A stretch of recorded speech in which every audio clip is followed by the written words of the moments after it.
খুব গর্ব করে না ভারতবাসীর পতাকাকে নিয়ে। এবার না থাকবে পতাকা, এবার না থাকবে বর্ডার, এবার ভারতবর্ষে আমাদের রাজত্ব হবে।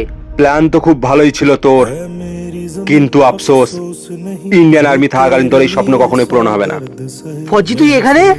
হ্যাঁ আমি। তুই গোপনে বর্ডারে তো ঢুকে পড়েছিস, কিন্তু আফসোস তুই এখান থেকে বেঁচে ফিরতে পারবি না। ফজি আমায় ছেড়ে দে, আর আমায় এখান থেকে যেতে দে। ছেড়ে দেবো? চল ঠিক আছে ছেড়ে দেবো, কিন্তু একটা শর্তে। ঠিক আছে, আমি তো সব সত্যি রাজি আছি, বল আমায় কি করতে হবে। প্রথমত তুই ওই পতাকাটাকে ওখানেই লাগা যেখান থেকে তুই ওটাকে তুলেছিস। ঠিক আছে, লাগাচ্ছি। লাগিয়ে দিয়েছি। এবার বল হিন্দুস্তান জিন্দাবাদ। কি বলবি নাকি গুলি মারবো? বলছি বলছি, হিন্দুস্তান জিন্দাবাদ। খুব ভালো, এবার বল ভারত মায়ের জয়। ভারত মায়ের জয়। এবার বল আলবিদা। আলবিদা। আহ